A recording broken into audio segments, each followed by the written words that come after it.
Assalamualaikum warahmatullahi wabarakatuh. Nama saya Dewi Octavia. Saya di sini akan menjelaskan materi dengan judul Hakikat Pengembangan Kurikulum. Hakikat Kurikulum Development dan Kurikulum Improvement. Hakikat kurikulum development atau pengembangan kurikulum pada hakikatnya adalah proses penyusunan rencana tentang isi dan bahan pelajaran yang harus dipelajari serta bagaimana cara mempelajarinya. Kurikulum juga bisa diartikan sebagai kegiatan penyusunan, pelaksanaan, penilaian, dan pengertian pengembangan kurikulum merupakan kegiatan menghasilkan kurikulum pada tingkat satuan pendidik atau proses mengaitkan satu komponen dengan yang lainnya untuk menghasilkan kurikulum.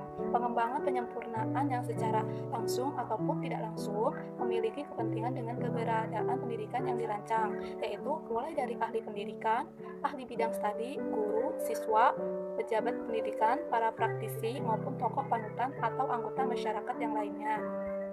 Sedangkan hakikat kurikulum improvement atau perbaikan kurikulum yaitu upaya penyesuaian yang dilakukan untuk meningkatkan koherensi, kesesuaian, kedayagunaan, keterlaksanaan, dan keberhasilan program kurikuler berdasarkan informasi yang diperoleh melalui penilaian dan pengukuran.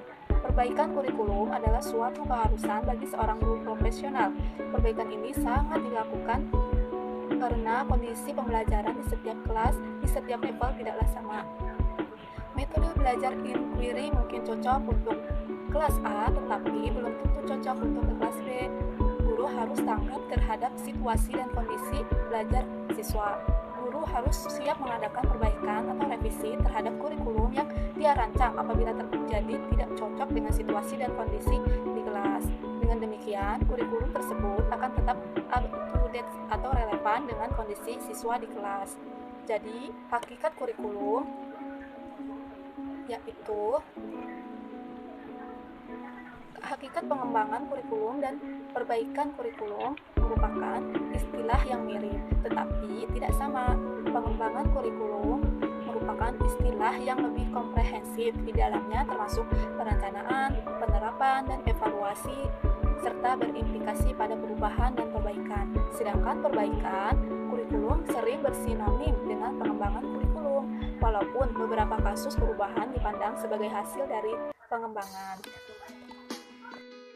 Selanjutnya itu perbedaan kurikulum development dan kurikulum improvement. Kurikulum development atau pengembangan kurikulum adalah program pendidikan yang disediakan oleh lembaga pendidikan sekolah bagi siswa. Berdasarkan program pendidikan tersebut, siswa melakukan berbagai kegiatan belajar sehingga mendorong perkembangan dan pertumbuhan sesuai dengan tujuan pendidikan yang telah ditetapkan. Pengembangan kurikulum melibatkan pihak terkait yang masing-masing memiliki tugas dan tanggung jawabnya yang berbeda-beda. Pihak-pihak yang terlibat dalam pengembangan kurikulum yaitu pengambil keputusan yang terkait dengan penetapan kurikulum, ahli disiplin keilmuan, ahli psikologi, dan pengajar. Berdasarkan pada beberapa ahli di atas, maka dapat disimpulkan bahwa pengembangan kurikulum adalah proses perencanaan dan penyusunan kurikulum oleh pengembang kurikulum dan kegiatan yang dilakukan agar kurikulum yang dihasilkan dapat menjadi bahan ajar dan acuan yang digunakan untuk mencapai tujuan pendidikan nasional. Dalam pelaksanaan pendidikan, diperlukan adanya perencanaan yang dilakukan dengan sistematis dan terstruktur.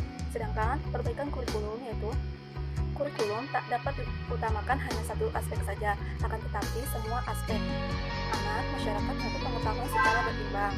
Namun demikian, perubahan akan lebih berhasil apabila dari pihak guru merasa memerlukan perubahan itu, sehingga timbul hasrat untuk memperbaiki diri demi kepentingan bersama. Perubahan yang terjadi atas paksaan dari pihak atasan biasanya tidak dapat bertahan lama. Perubahan atau perbaikan itu akan terbentur dan hanya diikuti secara formal dan lahiriah belaka. Menjadikan perubahan atau perbaikan sebagai masalah, melibatkan semua yang terlibat dalam perumusan masalah, pengumpulan data, menguji alternatif, dan selanjutnya pengambilan kesimpulan berdasarkan percobaan dianggap akan lebih mantap dan meresap dalam hati guru. Akan tetapi, cara ini biasanya membutuhkan waktu yang cukup lama. Yang selanjutnya yaitu urgensi pengembangan dan perbaikan kurikulum. Kondisi nyata pendidikan saat ini masih jauh dari berjalannya fungsi dan tercapainya tujuan pendidikan nasional. Mutu lulusan pendidikan nasional belum menunjukkan kemampuan berpikir kritis, kreatif, inovatif, produktif, dan solutif.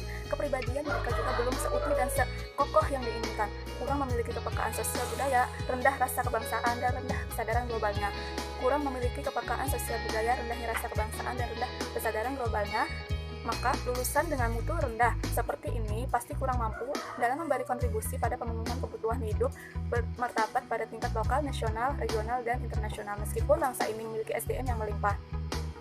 Sebenarnya itu ada urgensi, yaitu menciptakan pendidikan yang efektif dan efisien dalam menghasilkan lulusan yang memiliki kemampuan berpikir tingkat tinggi, kritis, kreatif, inovatif, produktif, dan solutif. Kepribadian Indonesia Pancasialis, yaitu beriman dan bertakwa kepada Allah SWT, berkemanusiaan, memiliki rasa kebangsaan yang tinggi, demokrasi dan adil, menjunjung tinggi budaya bangsa, memiliki kemampuan sosial budaya, dan memiliki kesadaran global.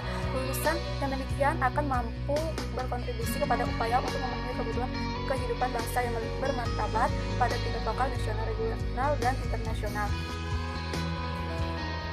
Lalu, proses pembelajaran tidak cukup hanya meningkatkan pengetahuan semata, melainkan siswa harus dilengkapi dengan kemampuan kreatif dan kritis dan berkarakter kuat, seperti mampu bertanggung jawab, memiliki sosial, toleransi, produktif, dan adaptif.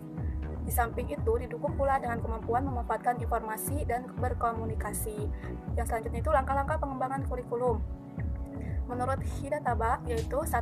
Menentukan tujuan pendidikan. Langkah-langkahnya merumuskan tujuan umum, mengklasifikasi tujuan-tujuan, merinci tujuan berupa pengetahuan, dan merumuskan tujuan dalam bentuk yang spesifik. 2. Mengidentifikasi dan menseleksi pengalaman belajar dengan langkah-langkah, mengidentifikasi minat dan kebutuhan siswa, mengidentifikasi dan menyesuaikan dengan kebutuhan sosial, menentukan keluasan dan kedalaman pembelajaran. Yang ketiga, pengorganisasian bahan kurikulum dan kegiatan belajar dengan langkah-langkah, yaitu menentukan organisasi kurikulum, menentukan urutan kurikulum, melakukan mengintegrasian kurikulum. Keempat, mengevaluasi hasil pelaksanaan kurikulum dengan langkah-langkah, menentukan kriteria, menyusun program evaluasi, teknik pengumpulan data, interpretasi data evaluasi, menerjemahkan evaluasi keadaan kurikulum. Dan selanjutnya itu strategi pengembangan kurikulum. Kepala sekolah merupakan salah satu penentu keberhasilan sekolah. Dalam peran kepala sekolah menjadi pemimpin perubahan, pemimpin belajar, dan pengembangan kultur sekolah. Selain itu, kepala sekolah juga memfasilitasi guru mengajar sehingga siswa dapat belajar dengan efektif. Kapasitas dan kapabilitas pengetahuan dan keterampilan kepala sekolah sangat menentukan pengembangan kurikulum. Dalam hal ini, tugas sebagai manajer kepala sekolah harus mampu mengembangkan perencanaan, pelaksanaan, melakukan monitoring, evaluasi, serta melaporkan pelaksanaan kegiatan sekolah. Menurut Trabzonit, strategi pembelajaran merupakan pola dan urutan umum perbuatan guru siswa dalam mewujudkan kegiatan belajar mengajar untuk mencapai tujuan yang telah ditentukan. Strategi pengembangan kurikulum meliputi 4 langkah, yaitu merumuskan tujuan pembelajaran.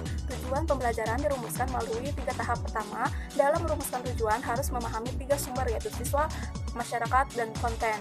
Kedua, dalam merumuskan SK berdasarkan landasan sosiologi serta landasan lain berupa landasan filosof pendidikan dan psikolog belajar. Ketiga adalah merumuskan kompetensi dasar. 2. Merumuskan dan menyeleksi pengalaman belajar. Dalam merumuskan dan menyeleksi pengalaman belajar, hal yang harus dilakukan adalah memahami definisi pengalaman belajar dan landasan psikologi belajar. Pengalaman belajar merupakan proses interaksi yang dialami siswa yang kemudian dirumuskan oleh guru untuk mengembangkan proses belajar. 3. Mengorganisasi pengalaman belajar merupakan proses mengatur pengalaman belajar yang sudah dilakukan dan dialami siswa. 4. Mengevaluasi. Evaluasi merupakan proses peninjauan kembali yang bertujuan untuk pertimbangan dan perbaikan strategi pengembangan kurikulum selanjutnya. Dan yang keenam itu adanya faktor-faktor yang mempengaruhi pengembangan kurikulum, itu 1. Masyarakat. Masyarakat yang mempengaruhi pengembangan kurikulum adalah pola budaya dan sistem nilai yang berlaku di masyarakat. Peserta didik merupakan anggota masyarakat. Sebagai anggota masyarakat, peserta didik harus menyesuaikan diri dengan kondisi masyarakat. 2. Perkembangan ilmu pengetahuan. Perkembangan ilmu pengetahuan, terutama di bidang pendidikan, juga sangat berpengaruh terhadap pengembangan kurikulum. Hasil penelitian dalam bidang pendidikan banyak dimanfaatkan sebagai bahan pertimbangan dan pengembangan kualitas pendidikan. Ketiga, itu peserta didik. Tujuan pendidikan adalah mengembangkan potensi dan kompetensi peserta didik. Peserta didik memiliki karakteristik berbeda-beda. Oleh karena itu, penyelenggaraan pendidikan harus memperhatikan perbedaan karakteristik peserta didik serta kebutuhan setiap peserta didik. Itu saja yang bisa saya sampaikan. Kurang lebihnya saya mohon maaf. Wassalamualaikum warahmatullahi wabarakatuh.